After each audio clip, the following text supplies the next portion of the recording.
మనం కోరుకున్న బంధం కంటే మనల్ని కోరి వచ్చిన బంధం చాలా గొప్పది. మనల్ని మనం కాపాడుకోవడానికి ఇతరులపై నింద వేయకూడదు.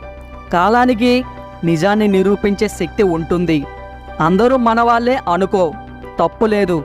కానీ అందరూ మనలాంటి మనస్తత్వం కలవారే అని అనుకుంటే మాత్రం పొరపాటు. ఎప్పుడూ సంతోషంగా ఉండాలి అనే కోరిక కంటే మనకు ఉన్నంతలో సంతృప్తిగా బతకాలనే ఆలోచన చాలా విలువైనది.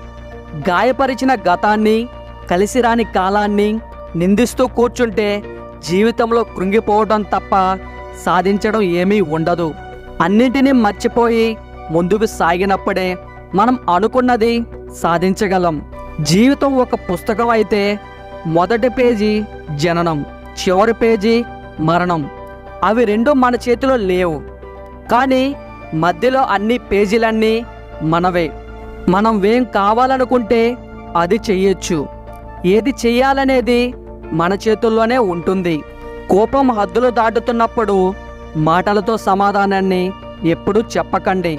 మీ మౌనానికి మించిన బలమైన సమాధానం మరొకటి లేదు. కాలం నువ్వు కలిసే వ్యక్తులను నిర్ణయిస్తుంది. హృదయం మీరు కోరే వ్యక్తులను నిర్ణయిస్తుంది. మీ ప్రవర్తన మీతో ఉండేవారిని నిర్ణయిస్తుంది.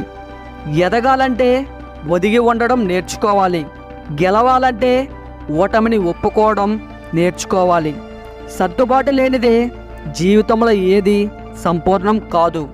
విద్యను దాచుకోవడం కన్నా అందరికీ పంచితే మరింత పెరుగుతుంది.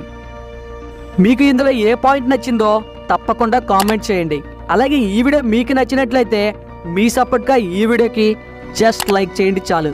అలాగే ఇటువంటి వీడియోస్ కోసం ఈ ఛానల్కి ఇప్పుడే సబ్స్క్రైబ్ అవ్వండి. Thank you.